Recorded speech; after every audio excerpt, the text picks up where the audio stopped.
Hello and welcome to the Aviation Barbecue. We're back and we're on location. What a location it is as well. RAF Lakenheath flightline. Look at it, all those jets, the mighty Strike Eagle, home of the 48th Fighter Wing and the Liberty Wing, the tip of the US Air Force spear.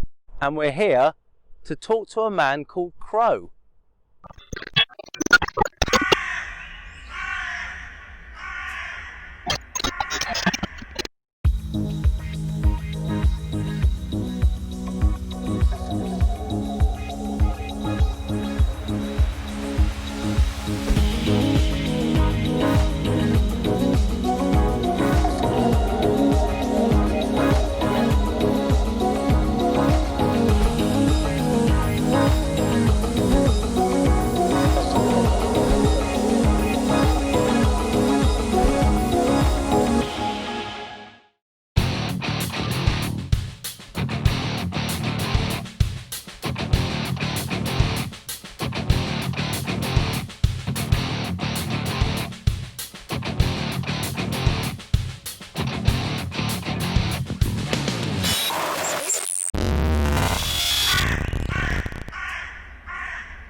We're joined here today by Crow. Crow, thank you so much for joining us out here on the Lakenheath flightline. I mean, what a great place to be. Can you tell us a little bit about yourself and what you're doing here? Yeah, absolutely. First of all, thanks for having me. Super happy to be here on the Aviation Barbecue with you guys. I'm Crow. I'm a pilot in the U.S. Air Force in the 484th Fighter Squadron here at RAF Lakenheath. And flying the mighty Strike Eagle, which we've got a row of them sitting behind us here. It's an awesome jet, an awesome mission, and an awesome place to be stationed. And it's been a great assignment so far for me. Fantastic. Now I understand the posting's actually really sought after within the Air Force community. Is that correct? That's absolutely right. So as far as the Strike Eagle community specifically goes, the RAF Lakenheath is the only overseas assignment for us to be part of an operations squadron and still be in the Strike Eagle. So it was my number one choice when we get a little bit of say when we're going through training of where we would like to go, and then if the Air Force can make it happen, they'll make it happen for you. So super excited to come here, and I got here in August of 2017, and after a couple assignment processes, so far going to be here potentially as late as May 2022. So my wife and I are super happy. We've got 2 dogs that we've acquired since we've been here. So both the squadron life, work, flying the jet, the mission's incredible, but both the family life aspect of living out of the country. My wife is Australian, so got 2 foreigners living here in England, and we absolutely love it. When you're displaced from your family and friends back in the United States, oftentimes your unit becomes your kind of family away from home, and we have that kind of atmosphere in the Panthers.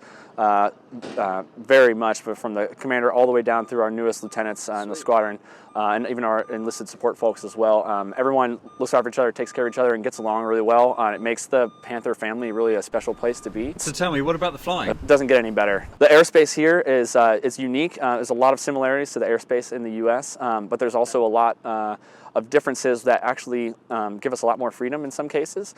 So there are times when we can just free call sonic control on the radio and just basically ask for entry into specific airspaces for our formation based on, obviously the weather changes a lot here. Sorry about that. Which, no, it's actually, the best part about it is sometimes it creates difficult situations, but it builds your airmanship a lot better from the young guys who go out to, say, Mountain Home out in Idaho in the U.S. For the Strike Eagles. They go out there and, I don't know what the actual statistics are, but it's something like clear blue skies 270 days out of the year or something crazy like that, which is fantastic that you're not weather canceling very often, but you're never having to deal with the hardships that inclement weather can bring. So that is something that we fight day in and day out here, especially through the winter months as the cloud cover and the rainfall increases through those colder months. We like to say we do it better than anybody else, but part of that is due to having a weapons systems officer in the back, which is a huge asset that we have, having the crew concept and being able to divide duties. So what's the best things about the Strike Eagle? What does it do so well? Well, I like to say that we have 2 engines, 2 tails, 2 seats, 2 people. We do everything twice as good in half the time. And truthfully, to be fair though, the jet is an absolute war machine. It is a workhorse of the Air Force in deployed environments right now in real world conflict. And having the 2 crew members and having the crew mentality allows us to divide the duties between the front and the back seat. Sometimes the Wizzo will be talking on the radios to two different people while I'm controlling, or while I'm coordinating with air traffic controllers to get in and out of airspace.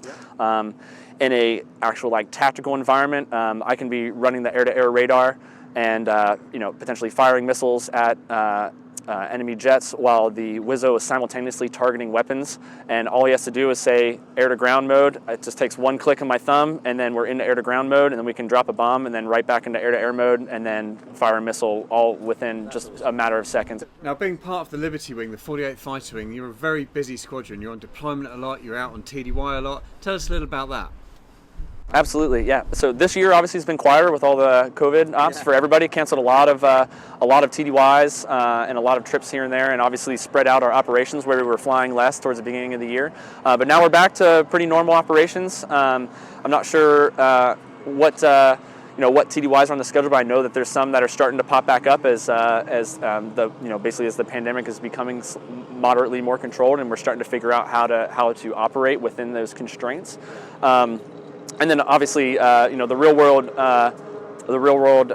deployments are still happening. So there's obviously still combat operations going on real time where the bowlers are right now, currently deployed to the Middle East. So so there's a lot going on, and with the unique thing about Lakenheath, just due to our geographic location, is that we can technically be called on a moment's notice to fly combat operations right out of Lakenheath as well. So a lot of the training that we do is to maintain, as our commander says, we sharpen our claws. Each different claw was something that we have to be good at. So we're constantly changing our training plan and constantly adjusting based on real world threats that we're seeing. Get the call, we're ready to roll. So. In terms of that readiness, I mean, there's obviously a big turnover of people. I think the general trend seems to be a squadron will go on deployment, and then a bunch of people will go, and then you'll get a lot of new people in. Could you just tell us a little bit about that mission qualification training, how you spin up those new guys coming out of the training squadron at Seymour Johnson? What happens when they come here? It's not all fun and games. We do work long days, a lot of time in the books, a lot of time in the vault, studying all the publications for our tactics, a lot of systems knowledge, because if you're up there and something goes wrong with the jet, there's not really much room for not knowing how to handle some type of aircraft malfunction. So you got to stay current on those types of things as well. And then, so going from basic women, it's a lot of fun because you're basically just there to be in position and do what flight lead has briefed and has told you how to execute, and you just execute. So be where flight lead wants you to be and do what the flight lead has been wanting you to do. But then the next step up from that is the 2-ship flight lead level, which I am currently a 2-ship flight lead. Basically you're just in charge of you and one other jet as far as like the tactics and how all that works and the geometry of the formation. But a lot of times we employ tactically is 4-ship formations as well. That's kind of like our top tier of at least formation qualification. What I'm currently going through as the 4-ship flight lead upgrade. You're now becoming one of the more senior as far as like tactical knowledge in the squadron. So the young wingmen are going to be looking to come to you. So it's more time in the books, and there's not really any room for you to not know the correct answers, and you don't necessarily have to know everything, but you need to know like where to look to find out the information, and you can't just be making stuff up and passing bad data, because that's just going to lower the overall readiness of the whole squadron. So it's a lot of time in the books, it's a lot of long hours. For example, the other day, earlier this week, I had a 4-ship flight lead upgrade. I was in at work at 7:30 in the morning to fly a flight in the afternoon. The whole flight process takes a really long time, and then debrief, and I didn't get out of work till 1:30 in the morning, and I failed the ride.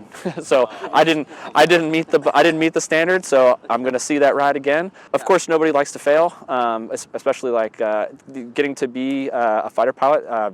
Obviously, we've performed at a high level to be able to make the selection to become a fighter pilot to begin with. But then once you become a fighter pilot, it's just in another constant sequence of another series of humbling events. I've never done something more challenging or more humbling, but also more rewarding and more enjoyable in my life. So all of the long hours and all of the hard work, training, and studying, it's all so worth it. And the best part about the Strike Eagle is I get to enjoy it with another bro in the back seat. Now there's something else, isn't there? If you fly Strike Eagle and you're into aviation, you cannot ignore the Mach Loop. What a place to fly. Tell us about it. One of the first things I thought about was like, oh, you're going to Lakenheath. I was like, yes, I'm going to get to fly the Mach Loop finally. Like, what an absolute bucket list style of flying. And it is fun. Obviously, Wales is beautiful. At least in CAD, there's a nice little back and forth, and there's some other tight turns there. Chorus is always a fun turn to take because it's pretty tight, and you got to pull some pretty good G's to make it safely through that turn.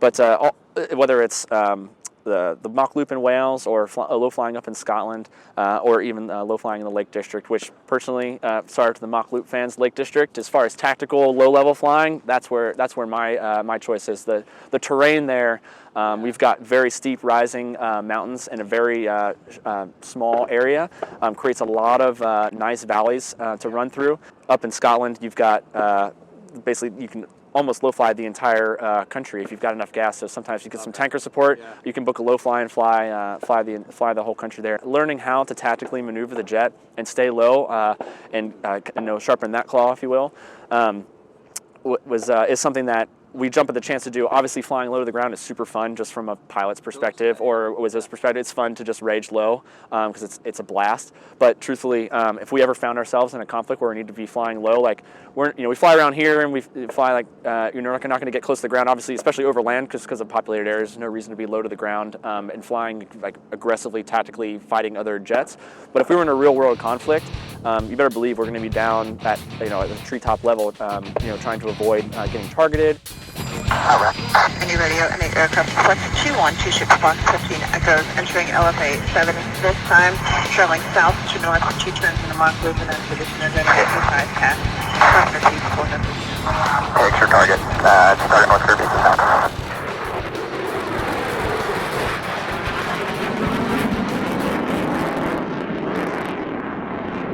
That is why we fly low level, and it's why it's so important to us. It's a very difficult style of flying when you're flying at 5 or it's like I have a 300-foot qual. So if in the appropriate areas, low fly areas, some you can fly down as low as 100 feet in certain areas. Like for example, in Wales you can only fly as low as 500, but up in Scotland there are areas you can fly as low as 300 feet. Okay. As long as you carry the correct qual, which is a training program that we go through, then you can fly down. You can legally fly down to that level.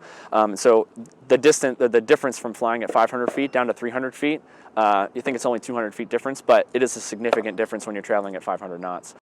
Being able to kind of visualize where you're going to go and how you're going to maneuver the jet. It's just like when you watch like F1 race car drivers, they hug the outside of a turn prior to cutting through the inside because that's the quickest and most efficient way to do it. It's the same thing for us when you have to position the jet. You can kind of see the terrain if it's kind of doing a chicane. You kind of have to basically position the jet prior to that turn to be able to safely make it through that turn or series of turns, so that you're not putting yourself in a square corner, as we say sometimes. And basically putting yourself uncomfortably low to the ground. Of course, a lot of flying, military flying, operational flying is at night nowadays. Are you doing any low fly at night on goggles or with the terrain following radar? Are you doing any of that here? Yeah, so here, since I've been here, we don't do any low flying training at night here in Lakenheath without the use of our terrain following radar, but the jet is capable, and they used it back in Desert Storm. Basically, we have a navigation pod on the right-hand side of the jet that has, not only does it have a ground collision or a ground mapping radar in it, it also has a forward-looking infrared camera as well that was actually used prior to night vision goggles really being a thing. So what you can do with that system is it basically maps out the terrain in front of you, and you can couple that system to the autopilot, and you can set it to go as low as 100 feet above the ground, and the jet will actually fly itself 100 feet above the ground and do all of your climbing descents. And then you just push left and right on the stick, and the jet, you can basically turn the jet yourself, or you can even set it up to fly like a nav plan on its own. But we would just push left and right on the stick to basically execute the turns. And through the heads-up display, there's a couple little carrots that are basically the operating limits of the carrots. And the more you turn, the more aggressive the terrain is. Those carrots kind of breathe in and out. And as long as your bank angle remains within those carrots, the jet will safely operate you there. But if you basically roll outside of those operating limits, the jet has built-in safety features that if you're operating without those limits, it'll automatically command a fly up, and the jet will basically pull up and fly away from the ground to keep you safe. Because theoretically, you could be at night in IMC, like no night vision, anything, and the jet will fly itself with terrain in front of you. There's a lot of airplanes on this flight line. There's a lot of people that are working really hard to make sure that you can do 2 or 3 goes every day. Can you just tell me a little bit about the level of work they must put in here? Nothing we do happens without maintenance. So we talked about the ops tempo of not just the wing, but our squadron as well. And none of it can happen without maintenance. So I do my best of trying to get to know our maintainers a little bit and try to do little things that I can do in the jet to like help them out and stuff. Just kind of like I'll branch thing, like just a small sign of appreciation. But even little things like that could never fully show how much we as aircrew appreciate the long hours and the hard work that our maintainers do. Maintenance is carrying the Liberty Wing on their back with their long hours and the hard work that they pull day in and day out. I know that when I specifically go and strap on a jet, like there has never been a doubt in my mind that the jet that I'm climbing in is going to be safe. They take so much pride in the long hours they work, and they earn the right to put their name on the jet. So like the jet that I get to fly that has my name on it is tail 91-309. We got the little pen tab for it. But my dedicated crew chief that we shared that jet, I know that she puts a lot of long hours in, and like literally cleaning the tires, cleaning the grease off the tires. All the plugs and covers are brand new. All of those tiny little things. The windshield is always clean. They might sound like small details, but for me, especially being a prior maintainer, I notice that kind of stuff, and it speaks dividends of is if you've got the time to polish the wheels and make everything look nice, I know that the rest of the jet is also in tip-top shape. These are 9G capable jets that are flying supersonic, flying all different types of attitude, pulling tons of Gs, and they're doing it every day for years. And that's just another testament to our maintainers, keeping them functional and operational and safe. Each jet, I like to say, they're all bent in a different way. Like, they've all been stressed. Like people like me, probably landing hard sometimes, but pulling Gs different. Some will pull G a little bit better. Some will fly a little bit faster than others. Some are much more fuel efficient than others. Some engines will be burning 3,000 pounds an hour more than the other at the same RPM setting. Every single jet has its own quirks. So sum up flying for the Liberty Wing. What does it mean for you? Oh, it is an honor to be a part of the Liberty Wing. To be honest, it's an incredible mission. Integrating, we've done a lot of integrating recently with the C models, but not even just here locally. Integrating with the RAF Typhoons, integrating with the British, the RAF F-35s. We actually have F-35s from the U.S. out here right now. We have B-52s that are out at Fairford right now.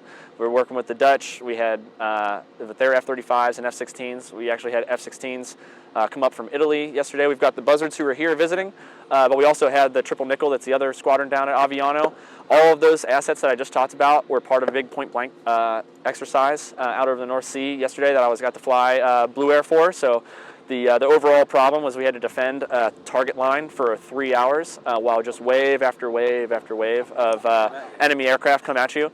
And so that's another time where you're trying your best to conserve your fuel and conserve your missiles, because the Red Air gets to, after they get killed out, they get to basically fly back to their regen line and reset, reload their weapons, and they're basically like a brand new enemy jet coming at you. Meanwhile, you only get the missiles that you've got on your jet. So in an air-to-air configuration for us, we would carry 8 missiles total, like 6 AMRAAMs and 2 9X missiles. So you're managing those missiles amongst yourself, but then when you're the flight lead, going back to what we were talking about earlier, you're not only managing the missiles in your jet, but you have to manage the missiles for your entire formation. So you're having to keep track of who all is shooting who and how many shots they've taken, and understand that your number 2 or your number 4 man might only have 3 missiles left, and you're like, dude, 4, hold shots, and 3, you need to shoot this guy, and those are just a small inkling of the type of decision making that's going on. All meanwhile, you're flying above the Mach, flipping upside down to do a defensive response to preserve yourself some range from the bandits. As they're not just flying along soaking up missiles, they're shooting missiles back at you too, and they're not just going to fly straight and die for their country. They're going to be tactically maneuvering, and it's basically just a cat and mouse kind of game. Now, we started off talking about the social scene and the situation here at Lakenheath. Can we finish up by talking about barbecue? Absolutely. This is the Aviation Barbecue. Absolutely. Now, I remember I was lucky enough to fly here a few years ago with the Panthers, and we came back, there was some Jeremiah weed involved and there was a barbecue going. It has to be Jeremiah weed involved. Barbecue situation here these days? Yeah, so barbecue situation is obviously still happening, still a big part of our community. So we talked about before with the Panther family. It is your family away from home. So typically we have every month, as far as the squadron goes, we have a first Friday. Squadron's split into 4 separate flights. So like one flight will be in charge of bringing drinks, one flight will be in charge of like the main dishes, one flight will be in charge of bringing desserts. So basically bring the whole Panther family together and just kind of makes you feel at home away from home. It's especially nice at an overseas location because you get that American food in, and so if you have like a certain brand of cereal that you like, or in my case, I love American style bacon. You know, Britain, you guys got streaky bacon, and even though it's cut the same, it still doesn't fry up quite the same. When you're away from home, but you still want to have a taste of home, you've got that option available to you on the base. Well, I mean, the barbecue later on sounds fantastic. I hope you guys have a great time. Awesome. Thank you so much. Us. Thank you so much.